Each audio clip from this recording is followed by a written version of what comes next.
Hello बच्चों, पढ़ाई में डाउट्स आते हैं, घबराइए मत। सबका सॉल्यूशन है डाउटनेट। बच्चों, आपका किसी भी सवाल में अटक गए हो या आपसे सॉल्व नहीं हो पा रहा है, बस आपको उस क्वेश्चन का फ़ोटो लेना है, उसको क्रॉप करना है और 5 सेकंड के अंदर अंदर उस क्वेश्चन का वीडियो सॉल्यूशन आपको मिल जाएगा।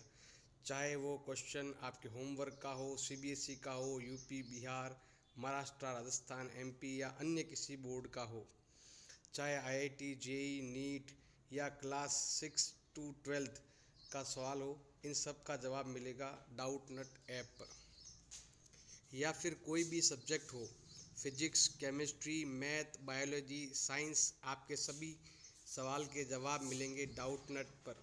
साथ ही अब डाउटनेट पर पढ़िए कोटा की बेस्ट फैकल्टी जैसे जीबी सर, एनजे सर, आकांक्षा मैम, प्रिंस सर जैसे टॉप टीचर्स के, यानी अब पूरी पढ़ाई होगी डाउटनेट ऐप पर। 3 करोड़ से ज़्यादा बच्चे डाउटनेट ऐप पर पढ़ाई कर रहे हैं, तो आप भी जाइए डाउटनेट ऐप इंस्टॉल कीजिए। उदाहरण नंबर 2 आपके दे रखा है। दर्शाइए कि प्रत्येक धनात्मक समपूर्णांक, देखो धनात्मक समपूर्णांक तो होता है ऐसा, विषम पूर्णांक ऐसा होता है, हमें सिद्ध करके बताना है। तो ये जो सूत्र है ना, ये यूक्लिड विभाजन प्रमेय का है। तो अगर हम यहाँ पर बात करते हैं यूक्लिड विभाजन प्रमेय का, या एल्गोरिदम भी कह सकते हो आप, प्रमेय कह दो, एल्गोरिदम कह दो, क्या है आपके a बराबर बी क्यू प्लस आर। इसमें q तो है भाई आपका भागफल, r है आपका शेषफल। तो q की जगह है इसमें r मतलब शेषफल। शेषफल देखो यहाँ पर तो 0 बच रहा है, यहाँ पर 1 बच रहा है, और 0 1 किस में आता है, 2 में आता है, यहाँ पर भी 2 लिखा हुआ है। अब a और जो b है ना, ये दोनों ही हमें क्या मानना है, धनात्मक समपूर्णांक भी मानना है और विषम भी मानना है। अब सम तो होता है ये वाले, देखो ये सब सम संख्या है, इसमें ये संख्या है तो है भी आपके विषम, और ये संख्या है आपके सम। तो हम क्या करेंगे, सम विषम सभी को एक ही मानना है। मतलब हम ऐसा मानते हैं, माना ए व बी क्या है, सम पूर्णांक है। पूर्णांक के अंदर सब आ जाते हैं। अब पूर्णांक है कौन से हैं भाई आपके, प्लस वाले हैं, धनात्मक। ऐसे ही मानते हैं कि ए और बी सम पूर्णांक है।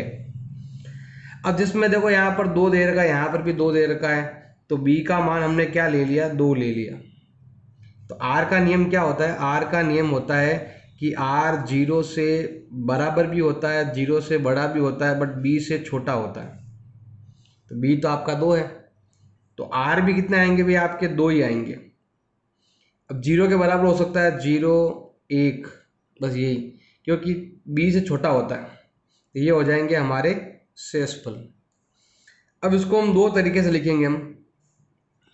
एक, वे सभी संख्याएं जिसमें 2 का भाग देने पर पीछे बचता है 0, और वे सभी संख्याएं जिसमें 2 का भाग देने पर बचता है 1। और मैंने आपको बेसिक में पहले ही बताया था, जो संख्या आपके 2q के रूप में लिखो, 2n के रूप में लिखो, तो वो संख्या क्या कहलाती है, हमेशा सम कहलाती है। सम संख्या 2n के रूप में होती है, और विषम संख्या जो है ना आपके 2n+1 के रूप में होती है। अब आप n लिखो या q लिख दो, कोई फर्क नहीं पड़ेगा। तो जो भी आपके 2n है वो सम कहलाती है, और ये 2n+1 होती है वो विषम कहलाती है। इसका मतलब 2q क्या है, 2q एक सम संख्या है, और 2q+1 एक विषम संख्या है। तो जब भी आपको लगे कि 2n आ रहा है ओनली, तो वो सम संख्या है, 2n+1 आ रहा है तो वो विषम संख्या है। तो इसलिए क्या होगी, ये वाली सम होगी, ये वाली विषम होगी।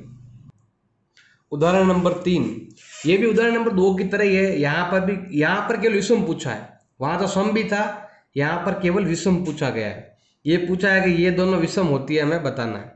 मतलब ऐसी सभी संख्याएं जिसमें 4 का भाग देने पर 1 बचता हो वो विषम संख्या होती है, या पीछे 3 बच जाए तो भी वो क्या होती है, विषम होती है, ये हमें सिद्ध करना है।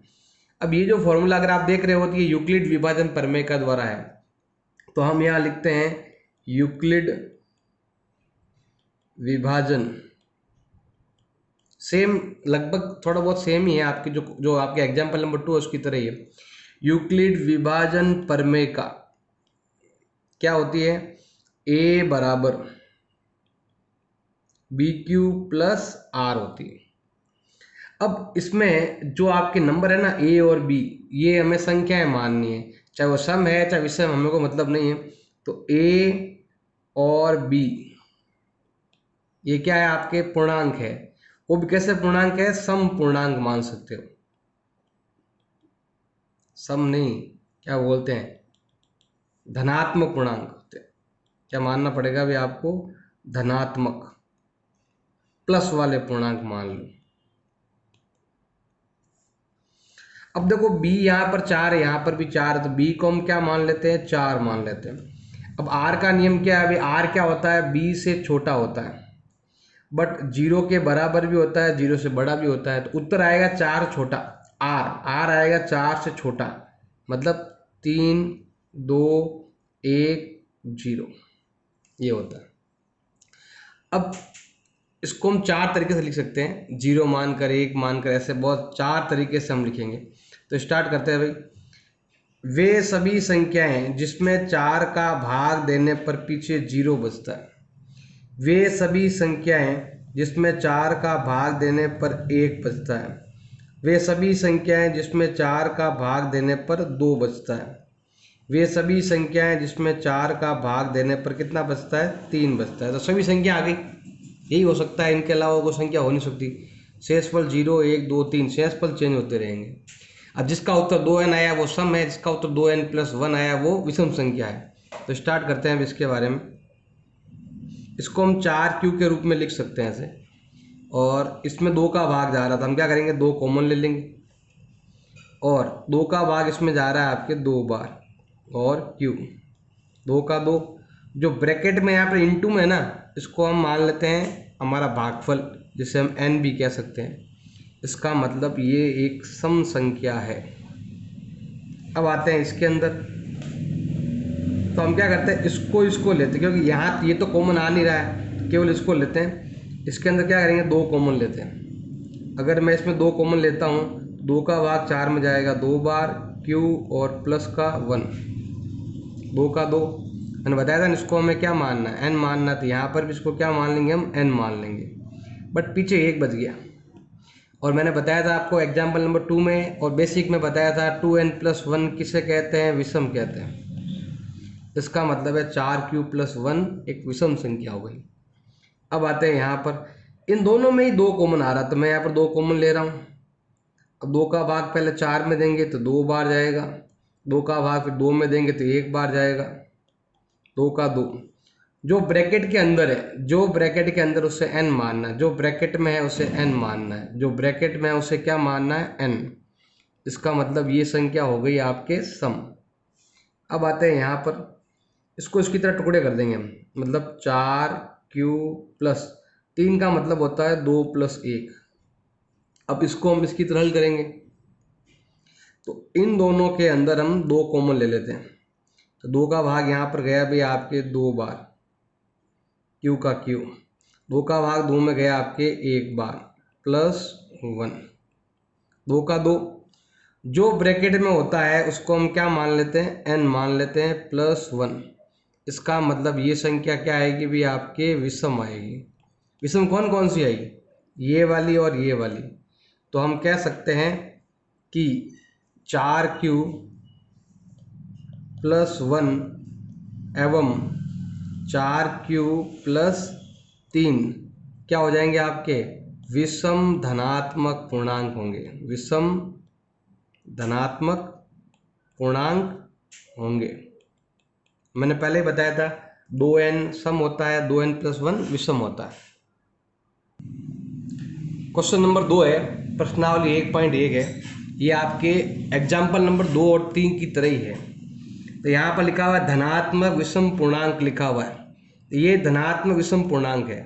तो हम क्या करते हैं, विषम को एक तरफ रखते हैं और केवल धनात्मक पूर्णांक के बारे में सोचते हैं, और जिसका उत्तर आपके 2n आएगा वो सम होगा, जिसका उत्तर 2n+1 आएगा वो आपके विषम होगा। तो स्टार्ट करते हैं।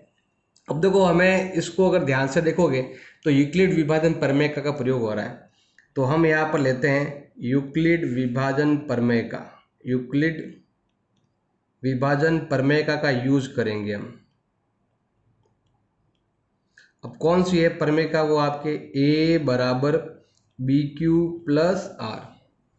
अब a और b है ना, ये हमें क्या मानना है, यहाँ पर लिखना है a एवं b, ये क्या कहलाएंगे भी आपके धनात्मक पूर्णांक ओनली, मतलब पॉजिटिव ऐसे मानना है। ये प्लस वाले नंबर है और पूर्णांक है। अब देखो यहाँ पर जो b होता है, क्योंकि देखो यहाँ पर अगर BQ+R मतलब q के पास वाला b जो है ना 6 दे रखा है, तो हम यहाँ पर लेते हैं b बराबर 6 ले रहे हैं। तो r का मान क्या होता है, 0 के बराबर, 0 से बड़ा बट b से छोटा। तो अगर इसके हिसाब से अगर देखें तो r का मान हो गया 0, 1, 2, 3, 4, 5। जितना यहाँ पर b होता है ना उतने ही नंबर होते हैं r में, और वो नंबर नहीं होता, 6 होता ही नहीं है, 6 की जगह 0 होता है। तो ये हो गया आपके r। अब क्या करते हैं, यहाँ पर हम लेते हैं नंबर, इस सूत्र का प्रयोग करते हुए और इन सेंस फ्लो का यूज करते हुए। b का मान आपको 6 लिखना है, r का मान ये लिखना है। तो यहाँ पर हो जाएगा, सारे नंबर आ जाएंगे। a मतलब वो नंबर जिसमें 6 का भाग देने पर पीछे 0 बचता है। 6 का अंदर q का भाग देंगे तो पीछे 1 बचेगा। ऐसे ही a बराबर 6q+2, a बराबर 6q+3, a बराबर 6q+4 और a बराबर 6q+5। अब जिसका उत्तर 2n आया वो सम है, जिसका उत्तर 2n+1 आया वो विषम है। इस चीज़ का ध्यान रखना है। तो हमें क्या विषम केवल इन 3 में आएगा, बाकी में क्या आएगा, सम आएगा। तो स्टार्ट करें पे हम, तो स्टार्ट करते हैं यहाँ से। इसको हम ऐसे भी लिख सकते हैं ओनली 6q। अब देखो इसके अंदर 2 का भाग जा रहा है, तो मैंने 2 कॉमन ले लिया। 2 का भाग इसमें कितनी बार गया आपके, 3 बार। ये भी आपका 6q है, ये भी आपका 6q है। तो 2 का 2 जो ब्रैकेट के अंदर है उसको n मान लो। तो इसका मतलब ये संख्या आपके क्या आ गई, सम। अब आते हैं हम यहाँ पर, इसमें देखो एक तो कॉमन आ नहीं रहा है, तो हमें केवल इसमें ही, क्योंकि हमने यहाँ पर लिया ना 6q, तो यहाँ पर भी यही लो। तो हम क्या करते हैं, 2 कॉमन ले लिया। तो 2 का भाग 6 में गया 3 बार, प्लस 1 का +1, 2 का 2। अब जो ब्रैकेट के अंदर है उसको हमने क्या मान रखा है, देखो ब्रैकेट के अंदर हमने क्या मान लिया, n, बट यहाँ पर +1 भी है। इसका मतलब ये संख्या क्या कहलाएगी भी, आपके विषम धनात्मक पूर्णांक कहलाएगी। अब आते हैं यहाँ पर, अब इन दोनों में 2 कॉमन आ रहे हैं, तो 2 कॉमन ले लिया। 2 का भाग इसमें भी जा रहा है और इसमें भी जा रहा है, तो पहले 2 का भाग इसमें देते हैं, ये जाएगा आपके 3 बार। 2 का भाग इसमें देंगे तो ये जाएगा आपके 1 बार। जो ब्रैकेट के अंदर उसको क्या मानना है, n। तो मैं क्या कर रहा हूँ, जो ब्रैकेट के अंदर है ना उसको n मान लेता हूँ, क्योंकि यहाँ पर 2 इंटू संख्या, यहाँ पर भी 2 इंटू संख्या, तो 2n का मतलब होता है यह क्या है, एक सम संख्या है। अब आते हैं यहाँ पर, इसको हम ये बनाने की ट्राई करते हैं ताकि इसकी तरह कॉमन ले सकें। तो इसका मतलब होगा 6q+2+1, इसकी तरह हो गया।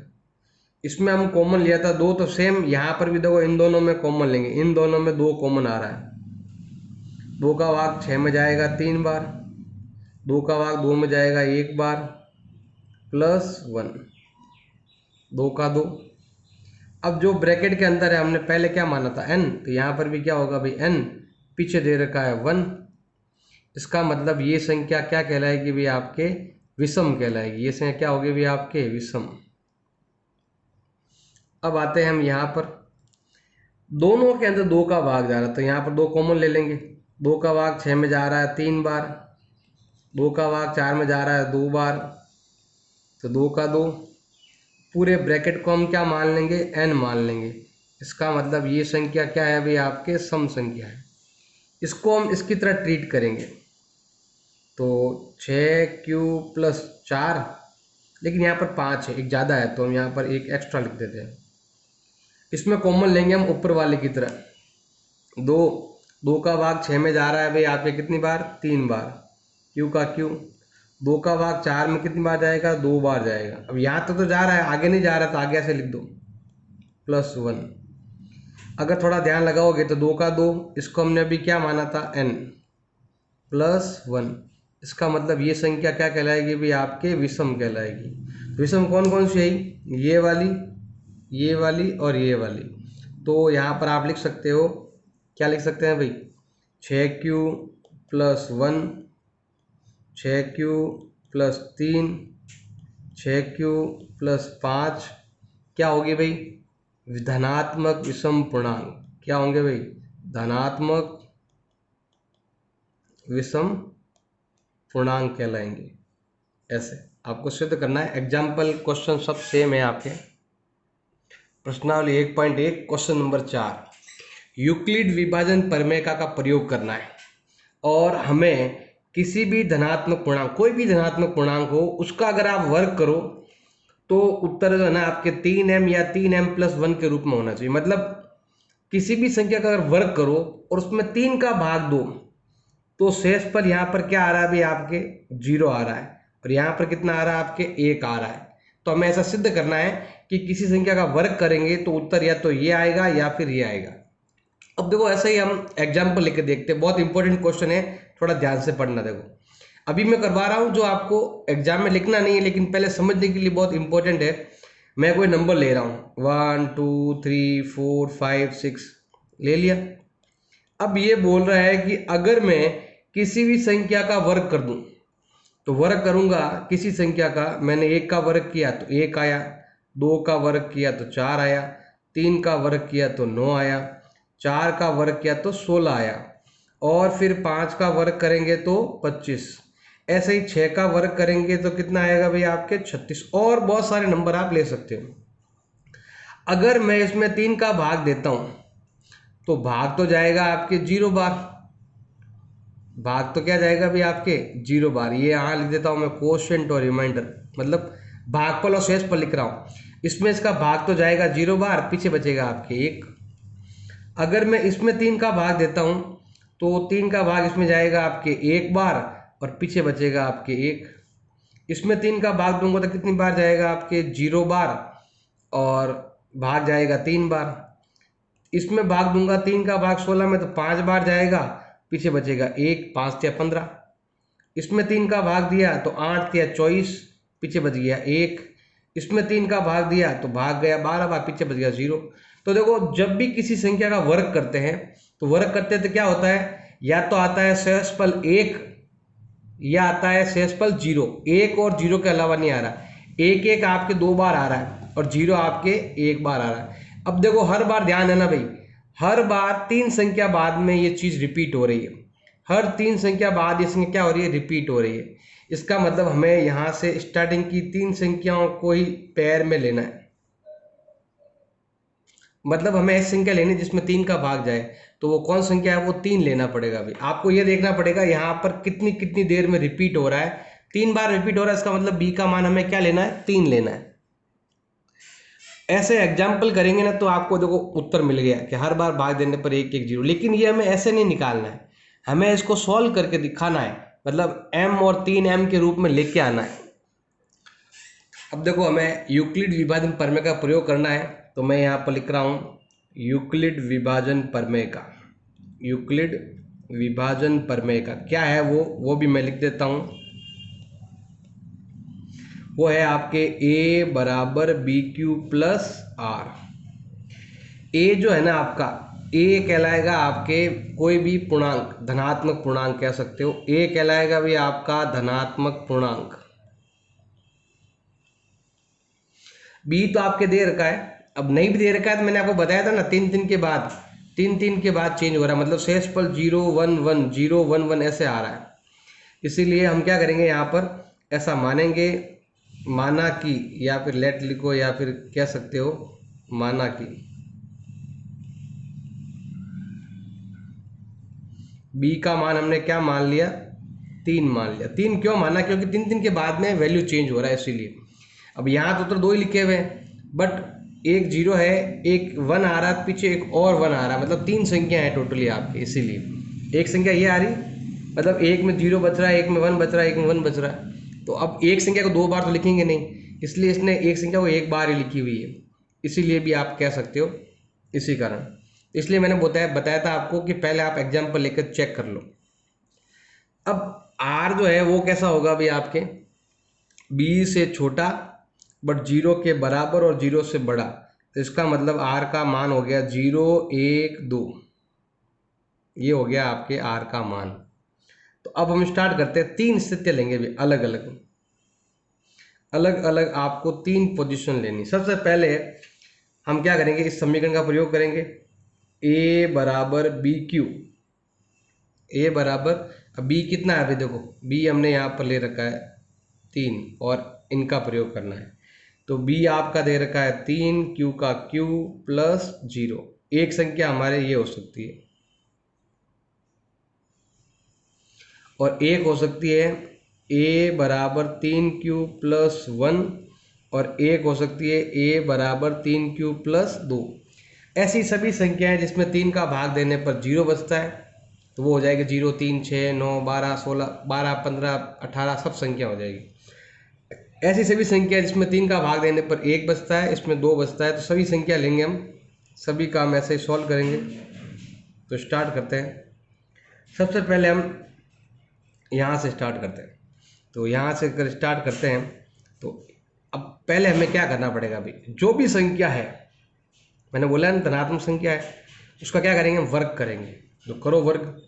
तो यहाँ पर हम लिखेंगे वर्ग करने पर।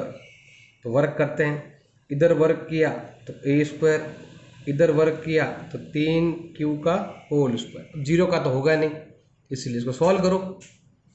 तो ये आता है भी आपके a² का a², इधर आएगा आपके 9q²। इसमें 3 कॉमन ले लेते हैं क्योंकि हमें उत्तर चाहिए 3m। तो हम क्या करेंगे भाई, यहाँ पर कॉमन ले लेंगे, कितना, 3 कॉमन ले लेंगे। तो 3 का भाग इसमें जाएगा आपके 3 बार, और q² का q²। मैंने पहले ही आपको बताया था उससे पहले क्वेश्चन में। अब यहाँ पर आप चाहो तो n मानो, m मानो, ऊपर क्वेश्चन में m लिखा हुआ है, क्वेश्चन में ना यहाँ पर m का यूज़ किया हुआ। तो हम भी क्या करेंगे, यहाँ पर m का यूज़ करेंगे।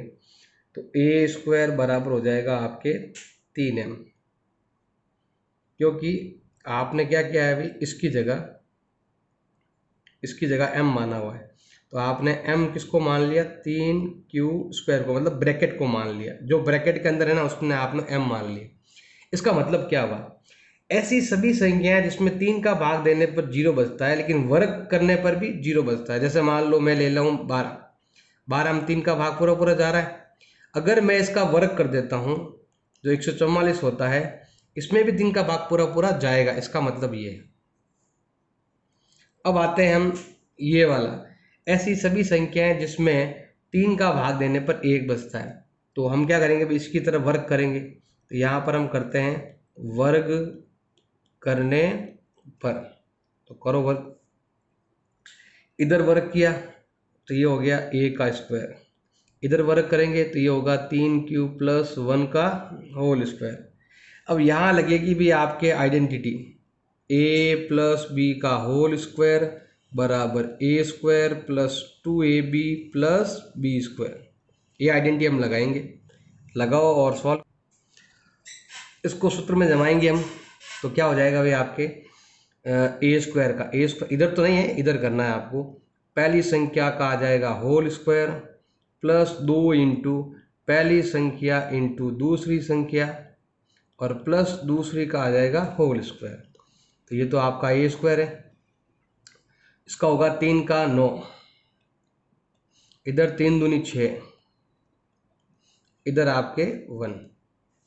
अब देखो इसमें इन दोनों में आपके, अब हमें 3m प्लस 1 के रूप में लिखना है। इन दोनों में 3 का भाग जा रहा है, तो हम क्या करेंगे, यहाँ पर दोनों में 3 कॉमन लेंगे। तो और पीछे दे रखा है प्लस का 1। 3 का भाग 9 में जा रहा है 3 बार, 3 का भाग 6 में जा रहा है 2 बार। तो ये हो गया भाई आपके, हमें क्या करना है, इसको क्या मानना है, m मानना है। तो मैं यहाँ पर लिख देता हूँ कि m बराबर 3q² प्लस 2q, ऐसे मान लो। तो हमारा a² हो जाएगा कितना, 3 का 3, इसको हमने क्या मान लिया है m+1।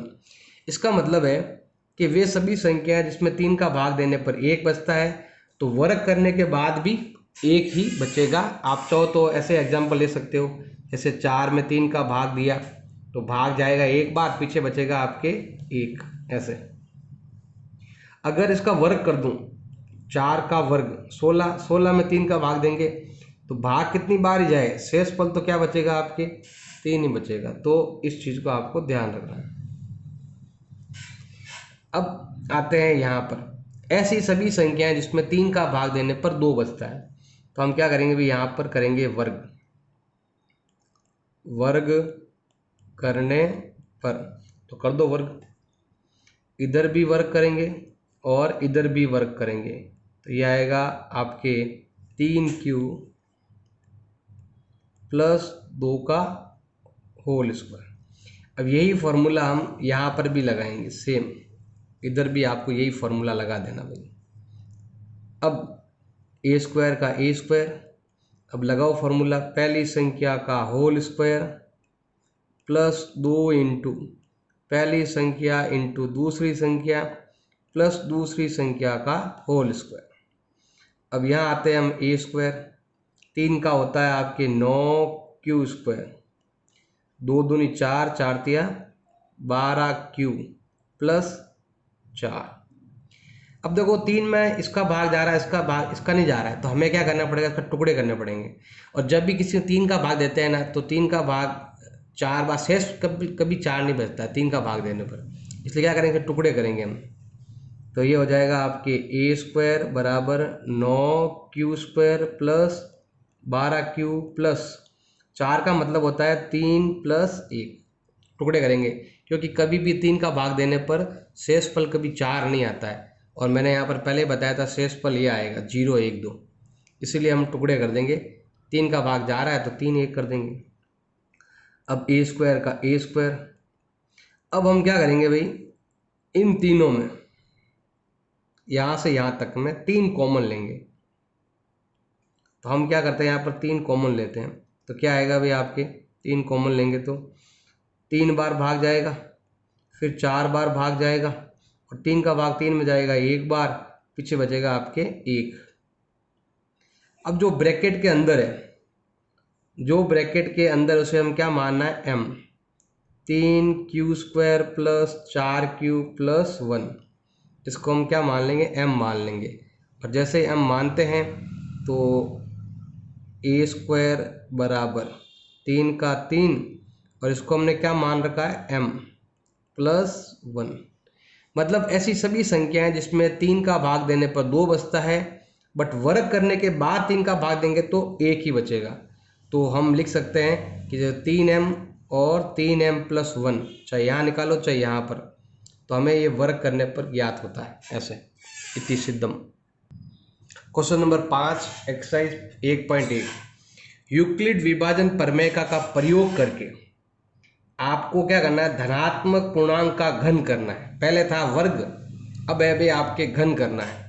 घन करने पर यह आता है, मतलब घन करने पर 9 का भाग देंगे तो भाग जाएगा पूरा पूरा, शेषफल बचेगा 1, शेषफल बचेगा आपके 8, 3 शेषफल बच रहे हैं। अब क्या ये 3 ही बच रहे हैं या ज़्यादा बच रहे हैं, तो उसके लिए हमें ऐसे ही चेक करना पड़ेगा। तो ऐसे ही मैं बता रहा हूँ, लिखना नहीं है आपको, बस समझाने के लिए बता रहा हूँ। जैसे कोई नंबर है 1, अगर मैं इस 1 का करता हूँ घन तो उत्तर आता है 1। अगर मैं यहाँ पर लेता हूँ 2, तो 2 का घन करेंगे तो ये होता है 8। फिर 3 लेते हैं तो 3 का घन करेंगे तो होता है अभी 27। फिर हम लेते हैं यहाँ पर 4, तो 4 का घन करेंगे तो होता है अभी 64। फिर लेते हैं 5, तो 5 का घन करेंगे तो होता है 125। फिर लेते हैं यहाँ पर हम 6, तो 6 का घन करेंगे तो होता है 216। अब ये बोला किसी भी धनात्मक का घन करेंगे तो इसका रूप ऐसा आएगा, मतलब इसमें अगर मैं 9 का भाग देता हूँ तो 1 तो आएगा भाई भागफल और 1 आएगा भाई आपके शेषफल। 9 का भाग दिया 0 बार जाएगा, पीछे क्या बचेगा 1। इसमें 9 का भाग दोगे तो भाग जाएगा नहीं, 0 बार, पीछे बचेगा कितना आपके 8। इसमें 9 का भाग दिया तो 3 बार जाएगा, पीछे बचेगा 0। इसमें 9 का भाग दिया, 9 7 63, 7 बार भाग जाएगा, पीछे बच जाएगा 1। इसमें 9 का भाग दिया तो 9 का भाग जाएगा भी आपके 117 तक जाएगा आपके, तो मतलब 13 9 117, पीछे बच जाएंगे आपके 8। इसमें अगर आप 9 का भाग देते हो तो 9 का भाग जाएगा पहले आपके 2 बार, फिर 3 बचेगा तो 4 बार, पीछे बचेगा आपके 0। तो अगर आप देखोगे तो हर 3 के बाद शेषफल ही आ रहा है, 1 8 0 1 8 0 1 8 0 1 8 0, ऐसे ही आ रहा है। 0 से स्टार्ट करता तो 0 1 8 0 1 8 आता रहता। तो यहाँ पर 3 के बाद चेंज हो रहा, तो यहाँ पर भी हमें क्या करना पड़ेगा, 3 नंबर लेने पड़ेंगे, मतलब ऐसी संख्या जिसमें 3 का भाग जाए, उस हिसाब से आपको करना पड़ेगा। तो आपको क्या करना है, इसके हिसाब से, क्योंकि 3 के बाद भाग जा रहा है, तो इसके हिसाब से आपका जो बी है ना, वो हमें कितना लेना पड़ेगा, 3 लेना पड़ेगा, तभी जाके क्वेश्चन को सॉल्व कर पाएंगे। क्योंकि 3 को कर दो खूब है, आगे करने की जरूरत नहीं, क्योंकि वही चीज़ रिपीट होती रहेगी। तो हम इतने सारे सब क्यों करें सॉल्व, केवल 3 संख्याओं को सॉल्व कर देते हैं स्टार्टिंग की। हम यहाँ पर प्रयोग करते हैं किसका, इसका यूक्लिड विभाजन प्रमेय का प्रयोग करेंगे हम। यूक्लिड विभाजन प्रमेय का, इसका प्रयोग करके आपको सॉल्व करना है। तो वो क्या है आपके, वो है a बराबर बी क्यू प्लस आर। अब देखो b का मान हमें 3 मानना पड़ेगा। देखो ऐसा आपको लेना है, a का मान तो हमें क्या लेना है, ये वाला धनात्मक पूर्णांक ओनली। तो a का मान तो हमें लेना है धनात्मक पूर्णांक। इस पे शेषफल आपके 3 बच रहे हैं, इसका मतलब 3 शेषफल किस में आते हैं, 3 में आते हैं।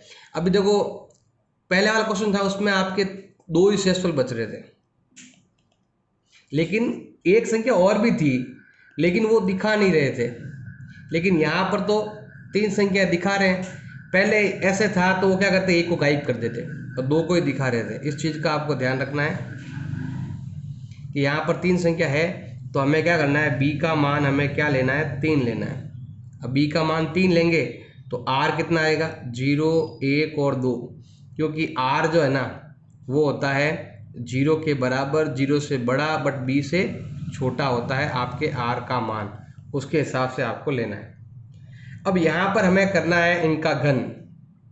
तो यहाँ पर हमारे पास 3 संख्याएं बनती है। एक तो हमारे पास ये संख्या बनती है कि वे सभी संख्याएं जिसमें 3 का भाग देने पर पीछे बचता है 0।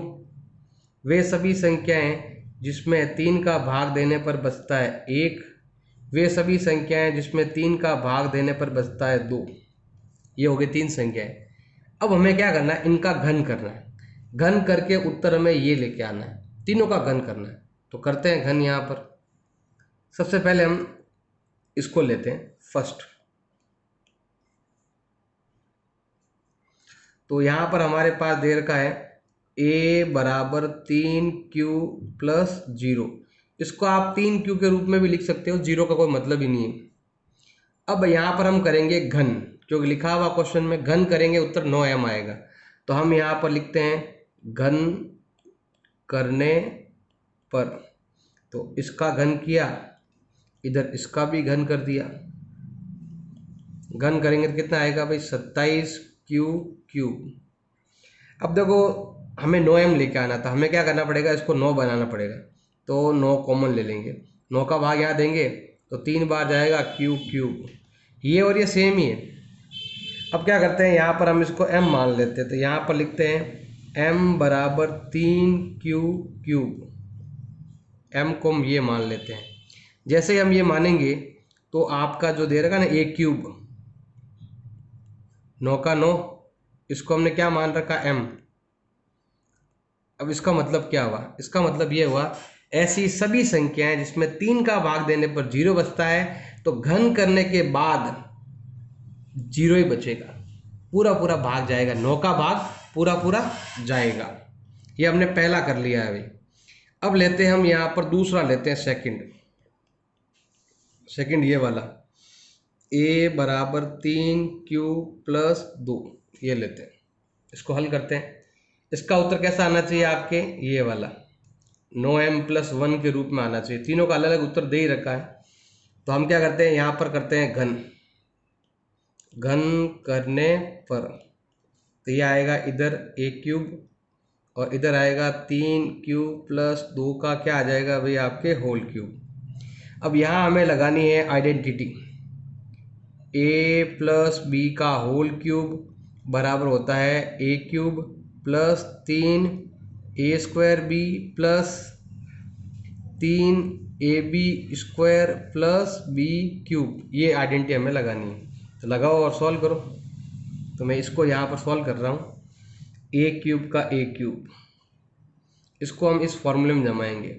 पहली संख्या 3 बार, फिर पहली संख्या 2 बार, फिर आपके यही संख्या 1 बार। अब 2 है ना, तो 2 आपके 3 बार। हाँ, अभी यहाँ पर 1 ले रहे हैं हम। क्या लेंगे हम यहाँ पर, 1।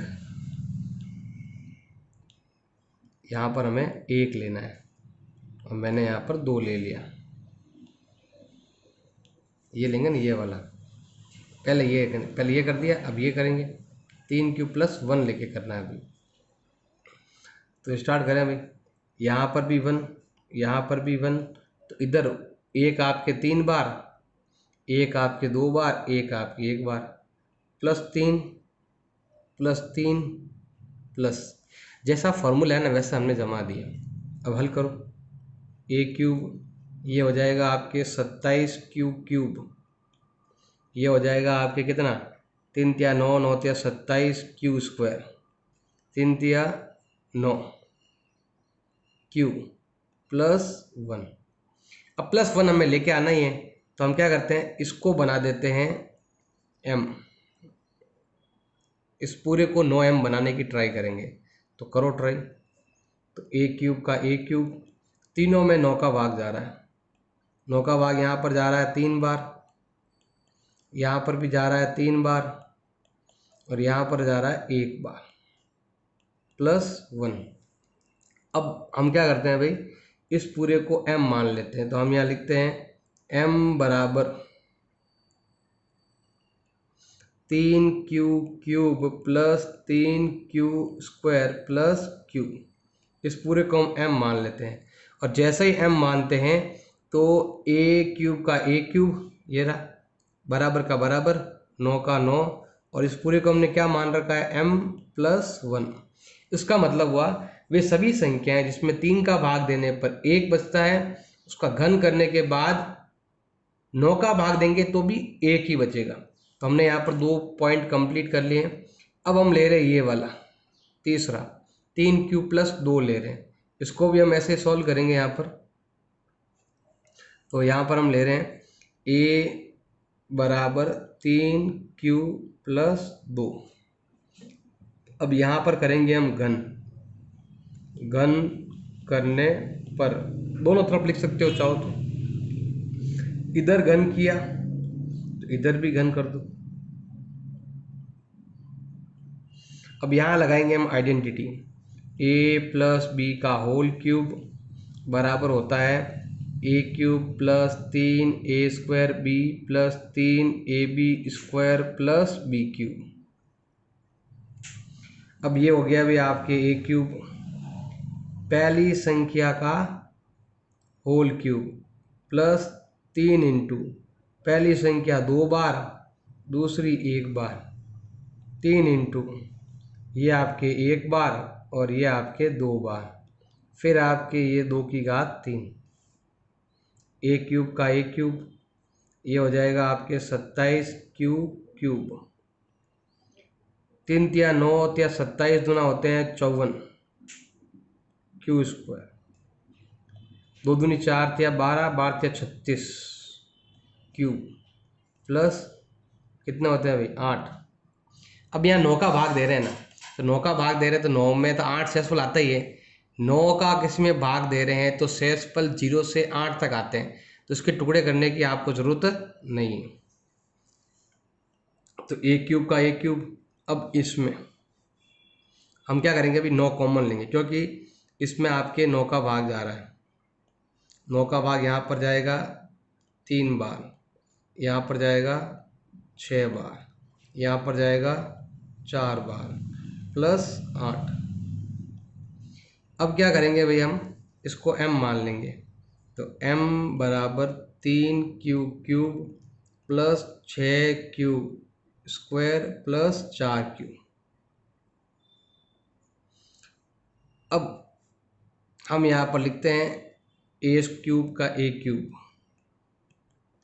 9 का 9। इस पूरे को हमने क्या मान रखा है, m प्लस 8। मतलब वे सभी संख्याएं जिसमें 3 का भाग देने पर 2 बचता है, तो घन करने के बाद 9 का भाग देंगे तो क्या बचेगा, 8 बचेगा। यहाँ कितना बच रहा था, 1 बच रहा था। यहाँ कितना बचेगा, 0 बचेगा। तो इस चीज़ का आपको ध्यान रखना है। बहुत बड़ा क्वेश्चन है, लेकिन अगर समझोगे तो आपके लिए बिल्कुल ईजी हो जाएगा।